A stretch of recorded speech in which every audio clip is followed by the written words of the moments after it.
ทั้งลูกทั้งเต้าเนาะไก่บ่ตัวนี้เป็นน้องกระป้านี่ไม้นี่รีมนี่โตเข้าไปเฮาก็บ่ฮู้ว่าจักเส้นคนเนาะแต่ก่อนนี่หลายครอบครัวบ่อยู่นี่แต่ฝรั่งแท้แหละน้ำลิ้นบ้านน้ำลินโอ้กินข้าวเด้จะโดยจะว่าต้นพร้าวที่ตายอยู่บนต้นในบ้านเพิ่นเผาจะลุยพักเนาะเอางูเครียดโอ้หามาให้มันกินเนาะพูนทางตัวนั้นกะ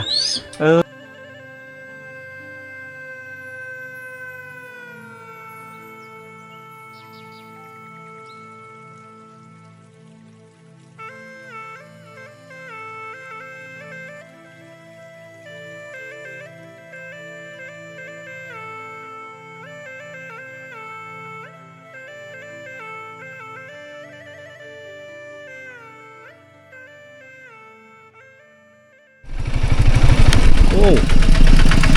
อาแต่ชิเลอร์เป็นหน้าบ่ทักตะก้าทั้งลูกทั้งเต้าได้เนาะกำลังพากันมาแต่ให้แต่สวนอยู่เลยเนาะมาโจนเป็นซักก้าเอาไปทักเนาะ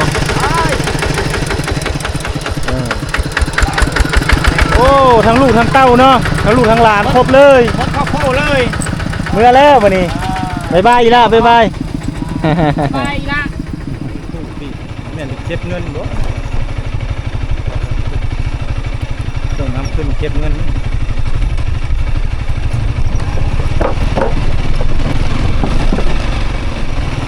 ดวงมาดูฟ้าแล้วดูฝนนะครับ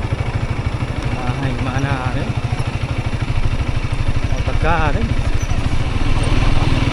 ผัก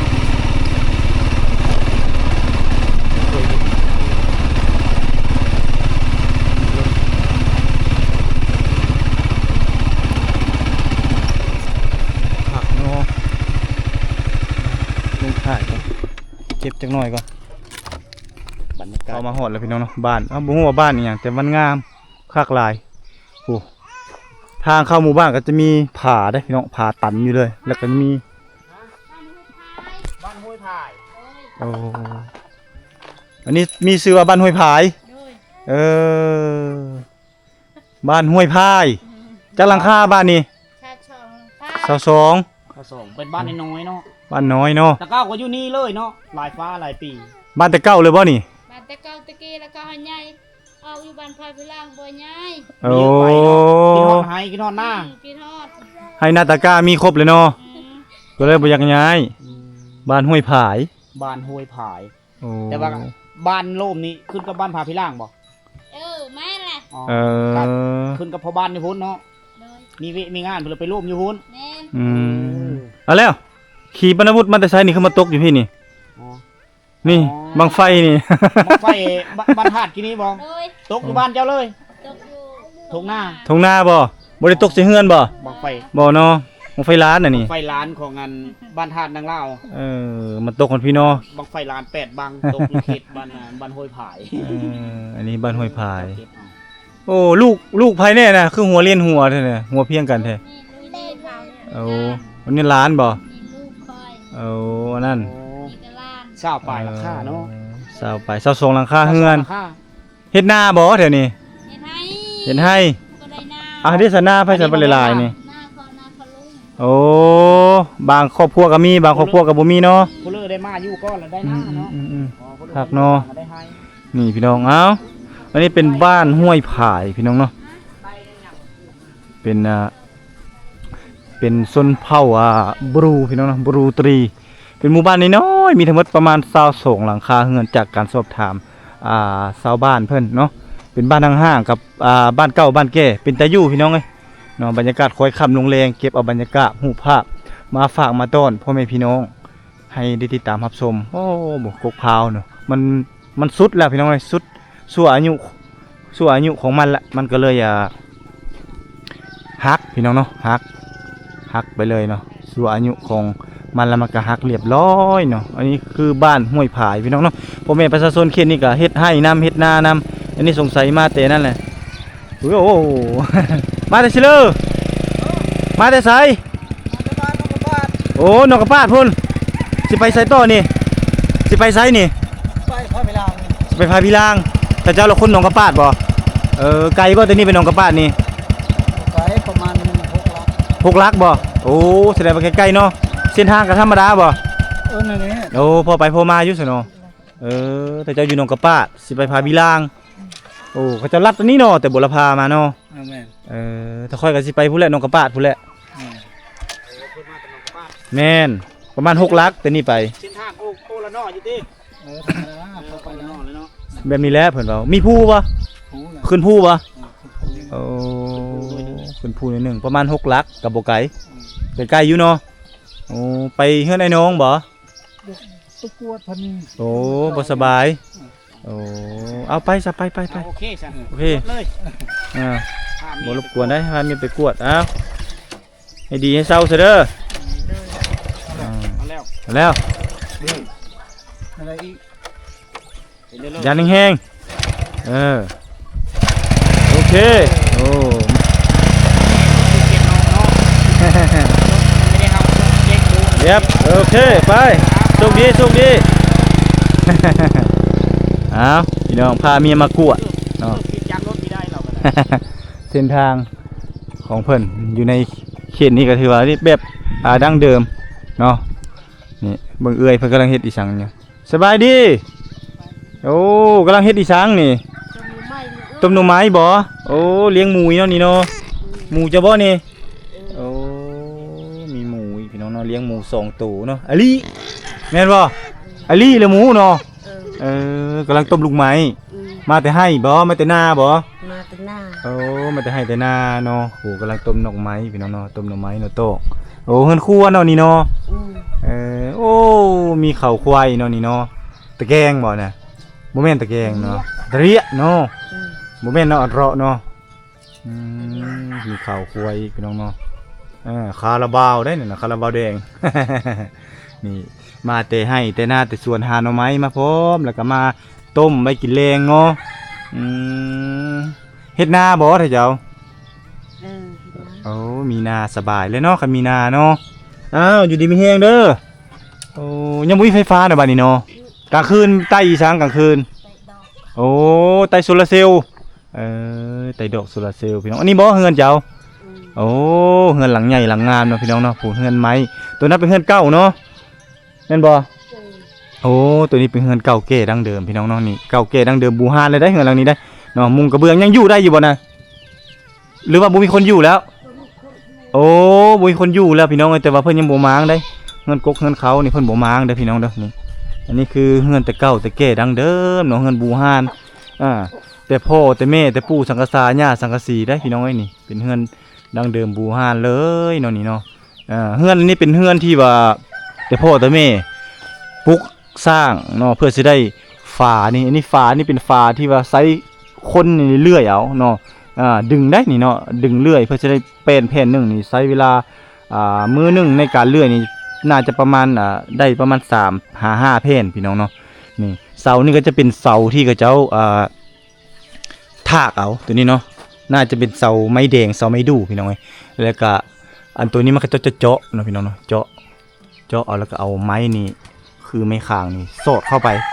เนาะโดยที่ว่าเฮาบ่ได้ใช้เหล็กกับตะปูแต่เฮาจะใช้เป็นไม้นี่รีมนี่โตกเข้าไปเพื่อให้มันดันให้มันแน่นเนาะแน่นหนาถาวรพี่น้องเนาะเด้อันนี้เป็นเฮือนแบบบูฮันดังเดิมแต่ว่ามันก็สรุแล้วเพราะว่าเฮือนบ่ได้อยู่แล้วนะแต่เขาเจ้ายังรักษาไว้เนาะเป็นเฮือนปู่เฮือนย่าเขาเจ้าบ่ม้างชนเผ่าบรูนะเนาะนี่ในแต่ก่อนเขาเจ้าก็จะนี่แหละอยู่เฮือนจังซี่แหละเฮาก็บ่ฮู้ว่าจักเส้นคนเนาะก็จนทางกลางมันก่งแล้วเพราะว่ามันเซไปทางด้านหน้าพี่น้องเนาะแต่เขาเจ้ายังรักษาคงเดิมอยู่เนาะเป็นหมู่บ้านน้อยๆ22หลังคาเฮือนนี่ตั้งอยู่ท่ามกลางทุ่งไร่ท้องนารวมถึงนี่แหละป่าเขาลำเนาไผ่พี่น้องเนาะนี่เป็นหมู่บ้านน้อยๆเฮามาแล้วเฮาได้เห็นแล้วเฮาก็รู้สึกว่าประทับใจพี่น้องเนาะได้เดินทางมาเที่ยวมาชมเก็บเอาภาพบรรยากาศหมู่บ้านในบรรยากาศยามค่อยค่ำลงแรงเนาะทางนี้ก็จะเป็นภูเนาะมีภูอ้อมหอบทางนี้ก็เป็นภูคือกันต้นพร้าวนี่มันสุดต้นเลยเนาะโอ้นี่เล้าเข้าของชาวบ้านเพื่อนเป็นไม้เลยพี่น้องอันนี้เนาะมุงไม้พร้อมคักเนาะ สบายดีบ้านชวนบ้านชวนอันนี้เลยเนาะถึกเลยเนาะมาแต่ไสนี่ โอ้ยมาแต่จอบชวน โอ้เฮ็ดสวนมันบ่ เออ เฮ็ดสวนหมกสวนมันเนาะโอ้อันนี้เขาว่าเอิ้นบ้านอีจังอันนี้ บ้านแต่เก่าตะกี้น่ะบ้านห้วยพาย บ้านห้วยผายโอ้ มันเฮิงๆมาเลยเขาจัดชั้นให้เข้าบ้านพาพิลาง โอ้ให้เป็นบ้านน้อยโฮมบ้านใหญ่ เขาไปครึ่งนึงแล้ว โอ้เขาไปอยู่พุ่นครึ่งหนึงแล้ว เขาจัดสรรที่ดินให้อยู่บ่โอ้บ่แม่นบ้านตัวอัน บ้านปลอมาพี่ ตัวโปรมาพี่มันบ่ เออ อยู่ต่างหากนั่นบ่ แม่นน่ะ ใกล้ๆกันกับอันบ้านผาพิลางนั้น อืม โอ้แล้วเป็นบ้านท่าเจ้าโอ้บางครอบครัวก็ไปแมันบ่แต่ก่อนนี่หลายครอบครัวบ่อยู่นี่ ยังซาไป ยังสาวปลายแต่ก่อนจักหลังคาอยู่นี่ โอ้50พุ่นเลย โอ้แต่ว่าย้ายไปอยู่พุ่นแล้วครึ่งหนึงเนาะ ไปครึ่ง ไปครึ่งหนึงยังครึ่งหนึง อืม โอ้สาเหตุที่ว่าไปอยู่พุ่นก็เพิ่นอยากให้เอาบ้านน้อยโฮมบ้านใหญ่เนาะ นะ แต่ว่าให้หน้าตาการยังกลับมาเฮ็ดอยู่พี่คือเก่าบ่ คือเขา โทษแต่ไปแต่ครอบครัวซื่อโอ้เพื่อว่าอยู่พุ่นแล้วมันมีไฟฟ้าเนาะ นะมีไฟ มีไฟมี น้ น้ำ ำบอลนำไหลไฟสว่าง โอ้เพิ่นล่ะ พี่แล้วมันบ่ได้แล้ว โอ้ความหมายคือเพิ่นอยากโฮมเนาะอยากโฮมอยากคันสิว่าแล้วก็อยากพัฒนาบ่อนมันใหญ่เลย แม่ เอาระบบน้ำเข้ามาอีสังเข้ามาเนาะฟืนไฟเข้ามาแล้วก็สบายเฮาโตไปใกล้ๆเนาะแต่ว่ามาฮอดพี่แหละมันเว้าเรื่องเส้นทางแล้วก็ความห่างไกลแน่เนาะทางก็บ่ค่อยดีปานใดแหละ สุขสลาก็ใกล้ มันยากต่อการพัฒนาเนาะ บ้าน โอ้แต่ว่าคือว่าอะไรเนาะบางครอบครัวก็ไป คือถ้าเจ้าผู้อยู่นี่ก็คือมันเขาจะว่าแล้วก็เฮาเคยอยู่เนาะ เคยอยู่เลยก็พออยู่มัน บ่อนฝั่งใส่บือบ่อนพืชใส่แห่ อืม ให้หน้าตากล้าเฮือนซานลานเป็นเนาะ แม่นแหละก็มันหม้อแน่อยู่พี่ ให้หน้าตากล้า มันหม้อเฮือนหม้อซาน อื ถึงว่าสิบ่มีไฟฟ้าน้ำบ่ไหลไฟบ่สว่างก็มีความสุขเนาะ เออ แล้วก็อยู่ไปแม่นบ่ แม่น นี่พี่น้องสาเหตุที่เพิ่นบ่ไปก็ย้อนว่าเพิ่นมีให้มีนามันใกล้ให้ใกล้นา แม่น เนาะ จ้ะ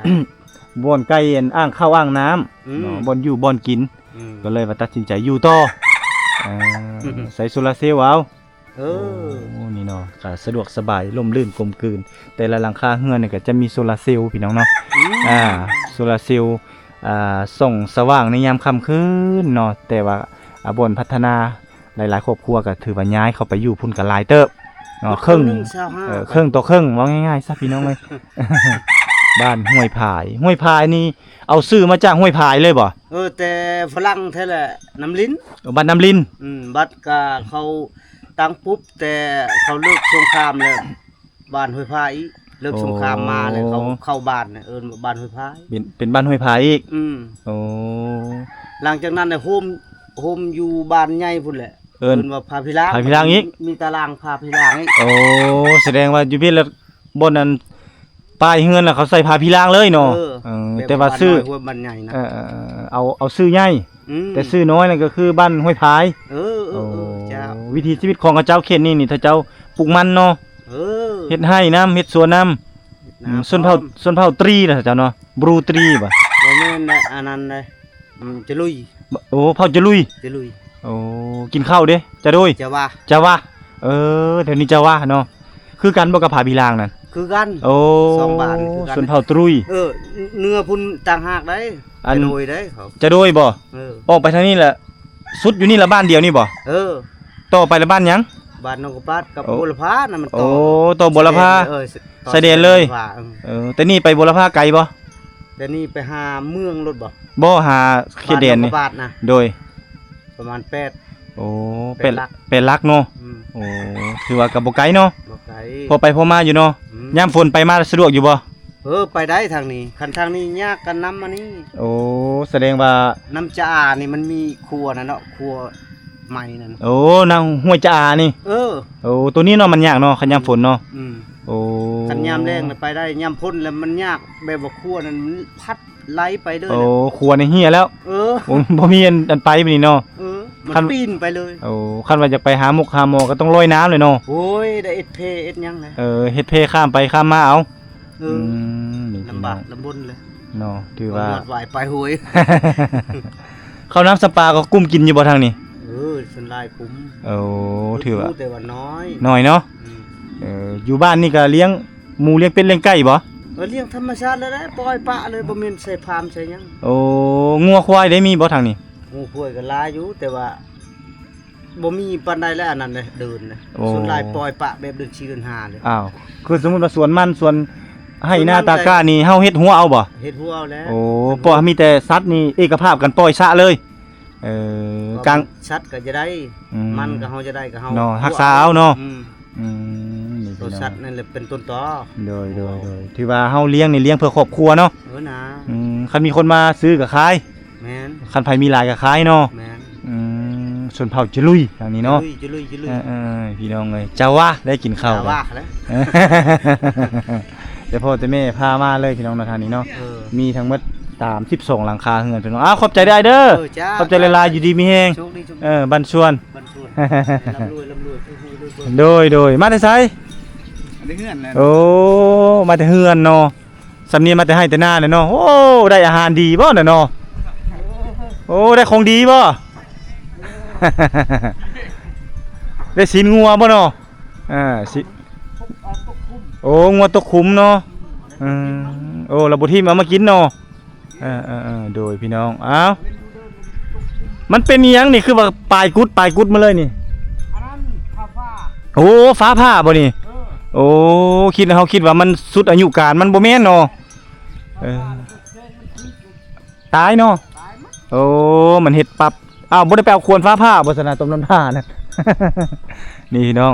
เบิ่งต้นมะพร้าวนี่ปลายกุดมาเลยเนาะเนื่องจากว่าฟ้าเนาะกระแสฟ้าเวลาฟ้าห้องฟ้าผ่าปุ๊บแล้วมันแสงมันไปทึกว่าง่ายซะปลายอยู่มันอยู่สูงเด้มันสูงแล้วทึกเลยเฮ้ยเลยเฮ็ดให้อันกกมะพร้าวเพิ่นนี่ตายพี่น้องเนาะนี่อันนี้คือเฮือนดังเดิมบูฮานแท้ๆได้พี่น้องนี่มีหมูพร้อมหมูอลิหมูเพิ่นนี่เนาะมีแต่โอ้ตุ้ยคักอลิเนาะนี่แล้วก็เขาเจ้าก็เริ่มมาสร้างสาเนาะพัฒนานี่มีเฮือนนี่มุงอลูมิเนียมเนาะอลูซิงค์พี่น้องเอ้ยถือว่าเฮือนสร้างของเพิ่นก็ทั้งหมดก็มีเสาส่งหลังคาเฮือนแต่ก่อนมีอยู่ประมาณ50ปลายหลังคาเฮือนพี่น้องเนาะเป็นเฮือนเก่าแก่บูฮานดังเดิมบ้านตะกกแต่เขานี่มีชื่อว่าบ้านห้วยผายเนาะแต่แท้ๆแล้วเขาเอิ้นว่าบ้านจากบ้านอีหยังล่ะที่เพิ่นเอิ้นบ้านน้ำบ่บ้านอย่างนี้แหละบ้านน้ำสร้างบ้านอย่างประมาณนี้พี่น้องเนาะแต่มาถึงปัจจุบันนี้เขาเจ้าละเปลี่ยนแปลงอีกนี่อันนี้คือต้นพร้าวที่ตายยืนต้นด้วยภัยของธรรมชาติก็คือถูกฟ้าผ่าเนาะถือว่าต้นพร้าวต้นไม้ใบหญ้าอยู่ในนี่ก็ถือว่ายังหลายอยู่เพราะว่าเขตนี้เขาเจ้าก็ยังรักษาอยู่เพราะว่าพื้นที่นี่ก็ถือว่าเป้าเป็นหลายเนื่องจากว่าเขาเจ้าย้ายออกไปอยู่บ้านใหม่พี่น้องเนาะนี่แต่ก็ยังมีให้เห็นเกี่ยวกับเฮือนบูฮานดังเดิมก็คือเฮือนมุงด้วยแป้นพี่น้องเนาะฝาไม่แป้นฝานี่คือซีเมนต์ไม่เปื่อยหรือว่าไม่แดงพี่น้องเอ้ยเป็นเฮือนบูฮานดังเดิมเนาะเข้ามาเขตนี้ถือว่าเหมือนเนรมิตเข้ามาหมู่บ้านลึกลับหรือว่าเป็นหมู่บ้านในชนบทที่สวยงามเต็มเปี่ยมไปด้วยป่าไม้ที่ปกคลุมหมู่บ้านนี้เนาะมีธรรมชาติที่สวยงามแล้วก็มีต้นไม้ที่เขาเจ้าปลูกเต็มเลยได้กินมากเรียบร้อยพี่น้องออกมาทางด้านนี้พี่น้องเนาะโอ้หมู่บ้านเที่ยวนี่ก็คักเตอะพี่น้องเนาะเป็นหมู่บ้านในชนบทที่สวยงามเนาะเขาเจ้ามาบรรยากาศยามแลงเริ่มมาแต่ให้แต่หน้าแต่สวนเนาะเขตนี้โอ้คักพี่น้องนี่เป็นหมู่บ้านที่ประตุกมาเดินทางมาครั้งแรกพี่น้องเนาะก็ถือว่าประทับใจเดินทางมาเพราะว่ามันเปรียบเสมือนว่าเฮาได้ย้อนกลับไปในอดีตในสมัย 30-40 ปีขึ้นหลังเนาะได้เห็นวิถีชีวิตแบบดั้งเดิมเพราะว่าบาตุกก็ถือว่าอายุกา34 ปีแล้วพี่น้องเนาะ30 ปี14ย่างเข้า35เฮาได้มาเห็นวิถีชีวิตของเขาเจ้าในเขตนี้กำลังมาแต่ให้แต่สวนนี่พี่น้องโอ้วิถีชีวิตดั้งเดิมบูฮานเลยนี่เริ่มมาแต่เฮ็ดเวียกเฮ็ดงานเนาะบรรยากาศค่อยค่ำลงแรงโอ้สงสัยโอ้มาแต่ปันพูดซีนไปจากพี่น้องนี่เนาะปันพูดปันซีนเนาะโอ้ได้อาหารดีเนาะ ควายตายนี่พี่น้องเขาจะเอาปันพูดควายตกหนองเนาะควายตกหนองแล้วพากันเอามากินโอ้ควายตายเนาะ โอ้คอยถึงแฮวอ้าวโชคดีโชคดี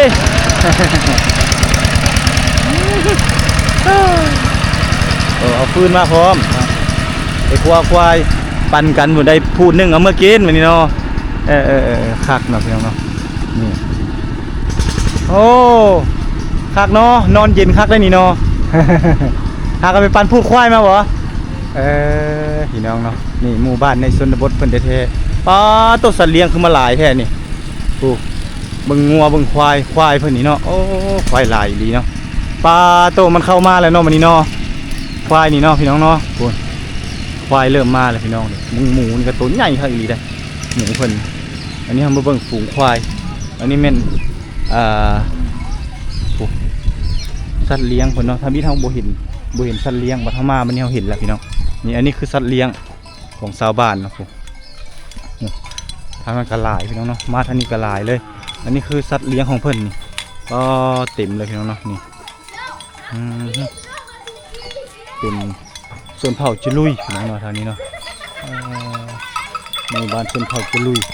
นี่โอ้งัวควายสัตว์เลี้ยงพี่น้องเนาะเฮาได้มาเฮาก็ได้เห็นบรรยากาศหมู่บ้านเพิ่นเนาะอ้อมรอบด้วยผาเนาะตัวนี้เป็นผาพิล่างเนาะแล้วก็ติดกับท้องไร่ท้องนามีเฮือนมีซานพร้อมเนาะแล้วก็มีฝูงงัวฝูงควายหมู่ทางนั้นก็หลายพี่น้องเนาะทมิตรคือบ่มีสัตว์เด้บัดเฮามาเบิ่งแล้วเฮาเห็นสัตว์เพิ่นนี่เต็มทั่วบริเวณของเดินเนาะเดินบ้านต่างๆเนาะแสดงถึงความอุดมสมบูรณ์ของหมู่บ้านพี่น้องเอ้ยโอ้เบิ่งหมู่จนท้องจนจุดินพี่น้องเอ้ยคิดเบิ่งซำนี้เนาะว่าท้องจนจุดินสำหรับหมู่เพิ่นถือว่าเราเข้ายุ้งข้าวเขาเจ้าก็ถือว่าโอ้นกยังอันนี้ครับนกยังอันนี้นกเขาโอ้เลี้ยงนกเขาเนาะมันบ่ไปเนาะเอามาแต่น้อยบ่นี่พี่น้องเขาจะเลี้ยงนกเขาได้เห็นนี่ได้นี่โอ้นกเขาพี่น้องเนาะนี่พักเนาะโอ้นั่นแม่มันบ่นะอ้าวอินซี่บ่นะแล้วบ่โอ้ขอเบิ่งเด้อคักเนาะโอ้ถ้าเจ้าเลี้ยงเอายังเกลือมันนี่งูเขียดน้อยเอางูเขียดโอ้หามาให้มันกินเนาะพูนทางตัวนั้นกะผู้พี่น้องเขาเจ้าเลี้ยงแบบนี้เลยพี่น้องไอ้นี่คักเนาะผู้มันอยู่ในนั้นเลยบ่นะฮะมันก็มีลูกบ่อยู่ในนะบ่มีโอ้ลูกมันแต่ก็เลี้ยงแต่มันเดี๋ยวน้อยก่อนโอ้เลี้ยงมาแล้วมันคันสิว่าแล้วก็มันสินเคยกับตาเฮาเลยเนาะมันก็เลยแบบว่าลึงเคยแล้วมันก็เลยบ่ไปเนาะโอ้คักเว้ยพี่น้องไอ้นี่ขอบใจเด้อโอ้คักอลีพี่น้องเนาะอันนี้คือสัตว์ตามธรรมชาติที่เขาเจ้าเลี้ยงเนาะเลี้ยงนกเขาพร้อมเนาะแล้วก็เลี้ยงเหลวพร้อมพี่น้องเนาะหาก็เคยเห็นเนาะส่วนหลายนี่สัตว์จำพวกนี้มันบ่ค่อยอยู่กับเฮานะเนาะแต่อันนี้เขาเจ้าเลี้ยงได้เอางูเอาเขียดให้มันกินเนาะนี่แปลกพี่น้องเนาะมาหมู่บ้านนี่อันนี้บ้านดังเดิมเนาะในชนบทโอ้อันนี้กำลังนึ่งข้าวเนาะคอยโดย กำลังนึ่งข้าวนี่กำลังสิโปกหน่อไม้พร้อม พี่น้องอันนี้หมู่บ้านในชนบทเนาะเป็นหมู่บ้าน22หลังคาเรือนเนาะนี่แหละเป็นหมู่บ้านในชนบทแท้ๆแถวนี้คือสิแม่นยังต่ำเข้าอีกพี่น้องเนาะเพราะว่าเห็นคกต่ำเข้าเขาเจ้าก็เลี้ยงเป็ดเลี้ยงไก่เลี้ยงหมูเลี้ยงแบะปะปล่อยตามธรรมชาติโดยที่ว่าเฮาบ่จำเป็นต้องไปเฮ็ดโคกเฮ็ดหยังให้มันได้พี่น้องโหดบรรยากาศยามแลงมันก็จะเข้ามาเฮือนมาซ่านมันจะจื้อเจ้าเองเนาะบันชวนโอ้อยู่กับไผไม่เท่าอยู่กับไผนี่ช่างไม่รู้โอ้อยู่2มีลูกลูกก็มียิ่งไงลูกโอ้มีผู้ชายอันนี้บ่เฮือนไม่เท่านะโอ้อันนี้นะเฮือนไม่เท่าเนาะนี่อยู่กับลูกกับหลานเนาะอันนี้หลานบ่หลานเนาะโอ้นี่พี่น้องนึ่งข้าวแล้วหรือบ่แม่แล้วโอ้โหโอ้อึดข้าวเนาะไม่ไผเฮ็ดเวียกนะช่างแม่ลูกนาละมีเนาะบ่มีหน้าบ่ได้เฮ็ดนาเฮ็ดให้บ่เฮ็ดให้โอ้เอาบ่มีผัวบ่มีหยังบ่บ่มีเป็นแม่กะไม้เป็นแม่ไม้เอาลูกสาวด้วยซะ ลูกชาวก็ยังชาวก็มีไผมัก โอ้ยังเป็นผู้สาวอยู่โอ้ยังบ่มีไผเอา บ่มีผู้เอามันทุกข์ละลูกเอ้ย อืม บ่มีหยังเลยเขาบ่มา แนวนั้นบ่โอ้สายนิ่งสายเนียนยังมาบ่ฮอดแม่เฒ่าเอ้ย จ้า จะน้อยใส่ สิทุเลยจ้า จะได้สายนิ่งสายเนียนมาฮอด อืม อ้าวอยู่ดีมีแฮงเด้อแม่เฒ่าเด้อ จ้า กลับก่อนอ้าวเพิ่นอยู่กับลูกสาว2คนเนาะ3กับหลานพี่น้องเอ้ยอยู่เฮือนหลังน้อยๆแต่ว่าอบอุ่นได้พี่น้องเอ้ยเนาะอยู่พร้อมหน้าพร้อมตาเพิ่นว่าเพิ่นก็เฮ็ดให้เนาะบ่มีนาเนาะถือว่าแต่ละหลังคาเฮือนก็แตกต่างกันไปพี่น้องเอ้ยบางคนก็จะอยู่กับครอบกับครัวอย่างอบอุ่นบางคนก็อยู่กับลูกกับหลานคือจังซี่แหละส่วนหลายนี่ไอ้น้องชนเผ่าบรูเฮานี่จะเป็นพ่อไม้แม่ไม้เป็นพ่อห้างแม่ห้างนี่หลายเนาะว่าเขาเจ้าเอาผู้เอาอย่างแต่น้อยเนาะหมู่บ้านที่นี่นี่มีทั้งหมดนี่32หลังคาเฮือนเนาะก็คือเจ้าจะย้ายไปโฮมอยู่บ้านใหญ่ก็คือบ้านผาพิลางเนาะบ้านน้อยโฮมบ้านใหญ่เนาะก็ย้ายออกไปแล้วครึ่งนึงเนาะก็ยังอยู่อีกครึ่งนึงเนาะซึ่งชาวบ้านเพิ่นก็เคยละลึงเคยอยู่ในหมู่บ้านแห่งนี้แหละเนาะเป็นบ่อนฝังไสบือบ่อนพืชไสแห่ให้หน้าตากล้าหัวสวนอยู่นี่หมดเขาเจ้าคิดฮอดให้คิดฮอดหน้าเนาะอยากเลี้ยงสัตว์สาว่าสิ่งคือดังที่ท่านผู้ชมได้เห็นนี่ก็ถือว่าสะดวกสบายเขาเจ้าเลยบ่ได้เดินทางออกไปย้ายถิ่นฐานไปอยู่พุ่นเนาะเพราะว่าหาอยู่หากินมันยังมันก็ง่ายแล้วอยู่พี่ก็เลยอยู่พี่เลยพี่น้องเนาะ